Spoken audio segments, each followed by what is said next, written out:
Hey guys, welcome back to my YouTube channel. Thank you so much for all your subscriptions. We're almost at 1,000 subscribers, but we need some more. So guys, if you are a member of the Legacy family, please go ahead and share it. Share this link right now because you will want to hear about it. Of course, it's about extramarital affair. Extramarital affair from the bishop's mouth. Hello, please. Me want to hear about it. And if you're new to the family, please hit the subscribe button. Go ahead. Thank you very much. And on this Legacy channel, we have a little thing where we sing for all newcomers. So this is how it goes. This is how you get a Lady Glene welcome. It goes, welcome to the Legacy family with Lady Glene. Hey, Lady Glene. Welcome to the Legacy family with Lady Glene. Hey, Lady Glene. Welcome, welcome. Big up on yourself. You must get big up because you're nice. You're clean.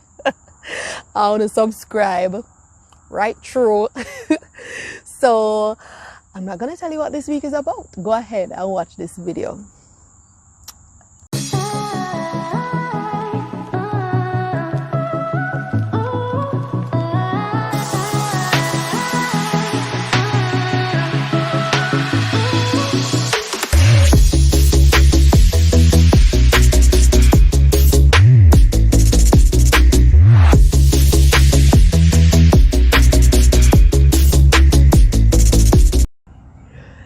So hey guys, as promised, with us today is Reverend Dr. Hold on, you're not Bishop now? Yes, sir. So Bishop Dr. Raykar Williams here on Author's Block. Welcome to my channel. Thank you. It's my pleasure. Nice. So today on my channel we'll be discussing this book for Author's Block, and it's entitled Extramarital Affair, a dangerous game many people play. But just before we get into that, because we know you really want to hear about it, let's talk a little bit about Bishop Dr. Raykar Williams. Tell us who you are. Well, a man that wears many hats, but I can say I'm a rational person. I think about things a lot.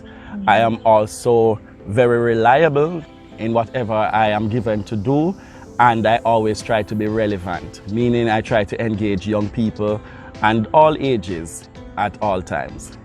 Nice. Reliable is true. Many hats, it's true. But I must say, one of the things I like, we ask who you are, and you just went ahead and you spoke about character.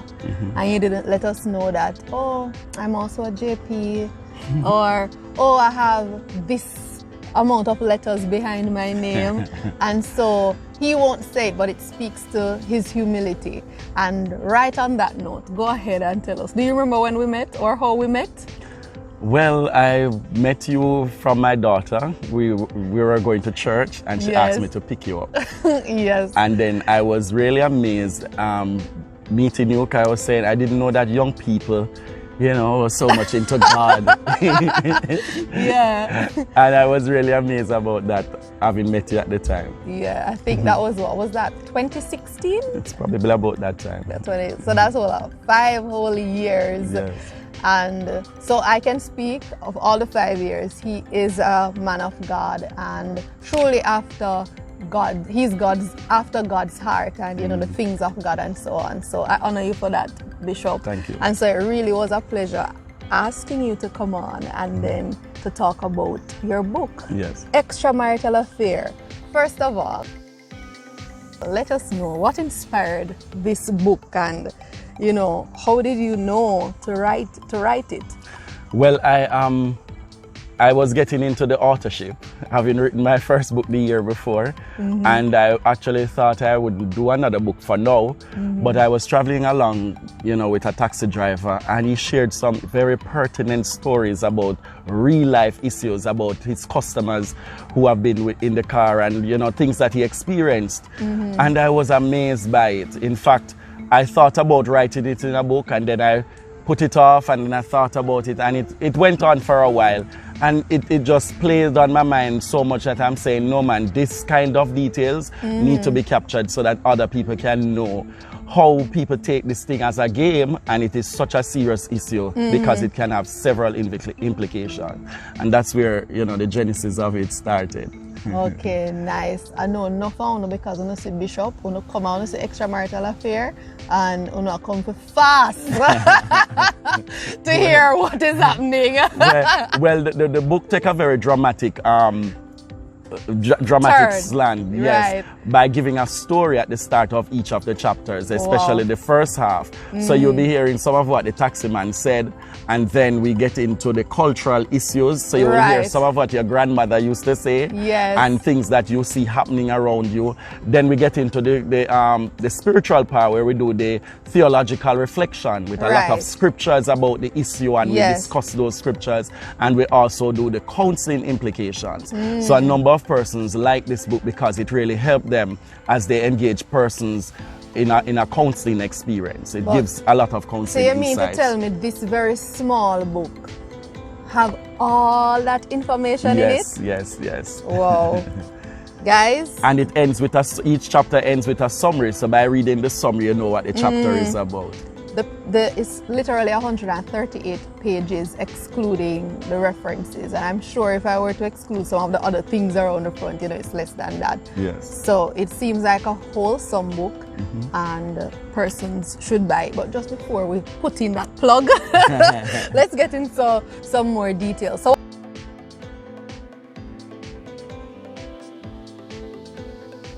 what was the writing process like, and even like choosing the title? Because when you're writing books, you need a title that's, it captures the readers or reader, attention. So how did you decide to come up with Extramarital Affair and all of that? So all the stories that the taximan shared was really about extramarital affair. The second half of the book, I really did research in terms of Glene article, things about church, and the molestation of children that is captured so much in the media. That was covered. There, from a child growing up, I heard about people using witchcraft to take away people's partner and to do these things, to tie man and all those with things. With the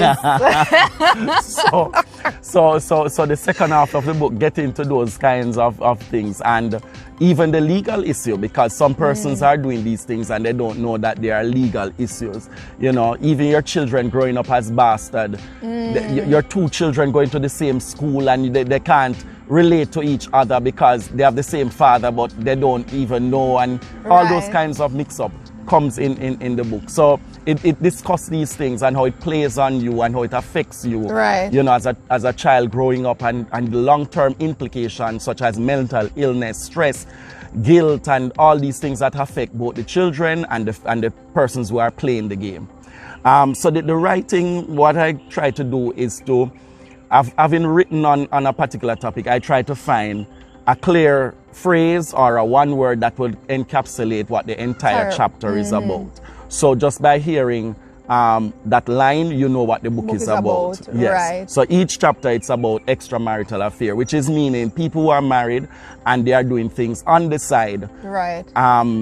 Which is pleasure. It's pleasure to them. But then there are long-term implications, because when it's revealed, whether to their children or their partner, sometimes it even drives person insane. Yeah, but wouldn't it be seen, especially in this Jamaican culture, it's almost like extramarital affair is a regular thing. It's a normal thing. So when you talk about the psychological impact of it, is that a part of it? Yes, and we also look at the cultural issue. For the men, an old dog like me,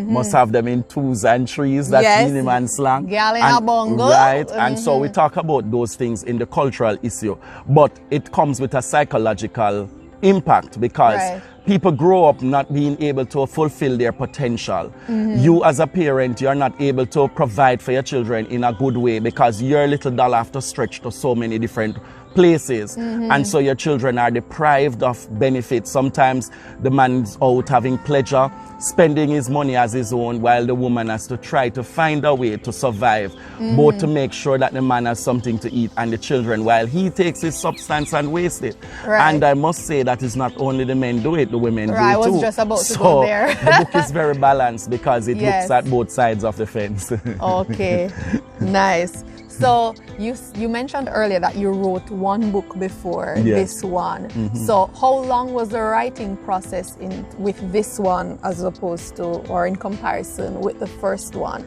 Well, and both of them.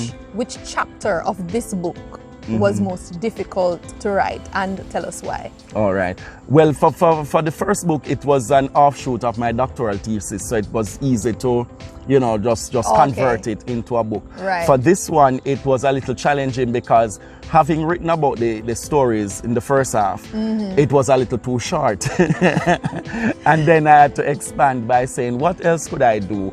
And then the whole business of how adults try to have games with young children.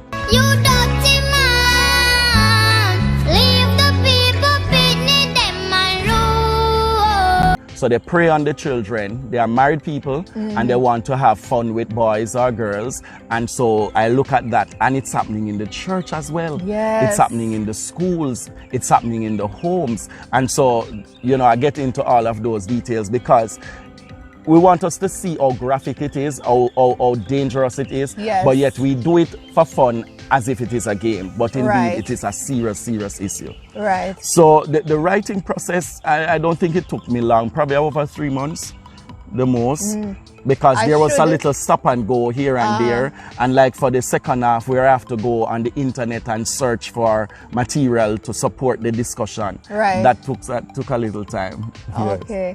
I was going to say we should also insert that Bishop is very disciplined and committed to a task, Remember I said I'm reliable. Are you in school now? No. Because I feel like Bishop is always in school, always studying something. Well, I must say my organization is big on learning.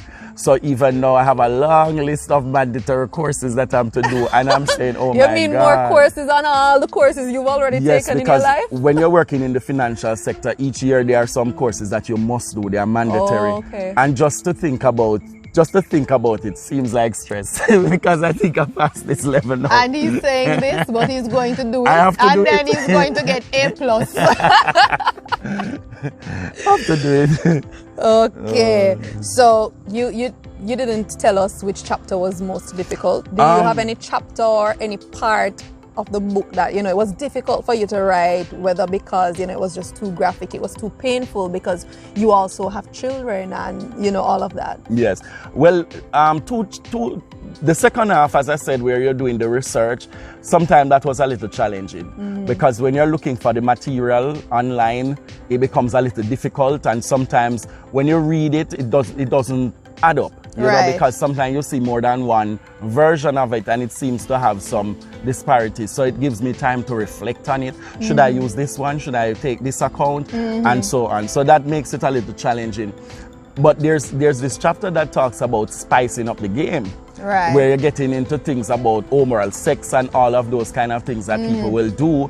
And that for me was a little challenging because I'm wrestling with it as to should I go in this direction? Should I share so much? And of course it is relevant because it is something that some persons has a problem with as Christians, while there are others who do it freely. And there's that debate about it. So I tried to make myself comfortable and deal with the chapters, that chapter, and ensure that I covered it as best as I could. And Bishop did talk about making himself relevant because it's an in thing now, equal rights and all those things. I can imagine, Bishop writing about that and having to say, all right, which way do I go? Here, there, how much detail. So it seems to me like this book is over age 18. Nobody under 18 can't read it. Well, I try to keep it simple. So even a 13-year-old should be able to read it and have discussions about these things. In fact, because persons are preying on children, Yes. children need to understand some of these things so that when somebody attempts to do something, they will actually know that they are passing their line. You Yeah. know, they're crossing the line. And So- especially in the church, I feel like in the church there are many persons who are exposed, which is why we Right. have a lot of pastors and so on who are now being exposed, you know, getting involved in these kind of things. So Yes. I really think it's a good book. I haven't bought mine yet, but I will and will read it. You could probably use it even in your youth groups. Yes, yes. Have discussions about them. We have to stay in the know. And I Yes. love that you're trying to remain relevant in that these are things that are happening now and people you just can't close your eyes. I mean, they're happening whether or Yes. not you want to see it. And so I think it's a very good book for persons to use in there, you know, even if not for the teenagers, your young adults and so Right. on. In your and even for marital discussion and premarital discussion. Right, absolutely. So tell us, Rev, what is one thing? I know you wrote a number of things, but if you could choose one thing that you'd want people to get from this book, what is that and why? The whole business of after you play the game and it comes to light that you have been doing this, how the outcome of it. Right. Because it can go in many different ways. You have children who eventually, when they find out that their parents were doing these things, they become suicidal, they become withdrawn. Right. You know, they start develop mental issues. Their performance in school is affected. In fact, when an adult play with the children, these things also happen to them. So it's something that we need to pay attention to. And so adults need to control themselves, leave the children alone so that they Right. can grow and become who they are to be. And also persons who are playing this game need to take stock of their lives and realize that it is a dangerous game. Yeah. You know, it has long-term implication. I mean, we know about the sin part of it and we dishonor God and so on, but you're also thinking about the fact that you will have your children who may not respect you for the rest of your life, who, you know, they are being affected in a way where they become mentally challenged. Their academics is affected because of your lifestyle. So we have to think about these things and it will help us to control ourselves much better. And that's the message that comes out in the book. Okay, nice. Okay, okay, completely understand. So tell us, Rev, which chapter is your favorite and why? Do you have a favorite chapter? I can't say. I mean, I think I love the book, you know, for myself. And what motivates me more is when anybody read the book, they are excited about the drama in it. And they are more excited about the drama than the serious part about it. But just to know Jamaicans that generally, they, right? yes, Love the just to know excitement. that they read it, it really impacting. In fact, when we just launched the book, there was this gentleman who he brought his copy to church every Sunday. It was his newfound Bible, you know, and he Wow. was reading little by little, and he walks with it as if it was his Bible. One young man, he said, "Rev, I read chapter 9, you know, in one night," Yeah. because of how they get involved, and so, you know, that's part of why I like the book itself. So the entire book, I think I like it. All right. And the message that it gives. So I wonder if Rev trying to give me a political kind of response. To say, listen, I love the whole book. I don't have a favorite chapter, but it's packed, and the words. Let me see if you can see. The words aren't very fine. Yeah. They're very small. So for you to have a medium size print, and as I said, it's not a big book and it's easy to read. Let us know, Rev, if they wanted to. First of all, let us hear some of the persons who this book would be useful to, like your target audience. Right. Some people think that it's a married book, but it's not just for married people. It's good for married people. It's good for the singles who are preparing for marriage. Yes. Because when you marry, you need to know that this is something you are to avoid. Right. It's good for young people, for them to know, you know, the do's and don'ts and how to protect themselves and safeguard themselves from persons trying to prey on them. Right. And it's even helpful for those who are counselors, those who are teachers, those who are working with persons within the church, practitioners. You know, it gives you the guide of how to reach your young people. And sometimes, for example, even to talk about sex to young people, it's a very challenging thing, especially within the church. But using this book now, you know, you could read a part of it and then open up the discussion and have your group discussion with your young people. You'll be amazed how deep they are and how much information they have. So it can be an inroad to help in reaching the young people, because Bridging the gap. probably they know more than what this book is saying. But you would never know, because we always feel challenged to engage them in that kind of discussion. Right. Yes. Okay. So Rev, where can they purchase a copy of your book, and how much is it if they wanted to? Okay, so all my books are available online at Amazon.com. Yes. And I also try to do my personal marketing. So wherever I go to speak and so on, most time I bring copies and would make them available for sale. The books, so you can actually reach me directly for books. I'm on Facebook. And my number is 843-2430. And my email address is my full name at hotmail.com. So I'm easily reached. So that's RAKARWILLIMS at hotmail.com. What? Hotmail, it's still a use? That show you how long I'm into emails. And I also tell you that I am reliable, so I stick with it because I get good service. You know how many things I have to delete from Google, and from my Hotmail I've been having it for many years, and I hardly have to delete. Oh my. So that's a part of it, that why I think I want to continue to hold on to my Hotmail account. He's reliable, and it sounds like he's loyal too. So wherever he started, he's going to stay there. Yes. So guys, you want to go grab a copy of this book. It can really help you, whether you're in church, outside the church, whatever you are doing. Once you're talking about relationships between men, women, or you have any desire to, you can get a copy of this book and it's on just Amazon. This is for $2,000. And it's for on Amazon to be more Jamaican expensive. So in Jamaica, if you want it, and you can reach out to him via phone or Facebook or email, and he will come and deliver it to you. Yes. Even write you a little, what I call it now? Author, yeah, personalized autograph and all these things.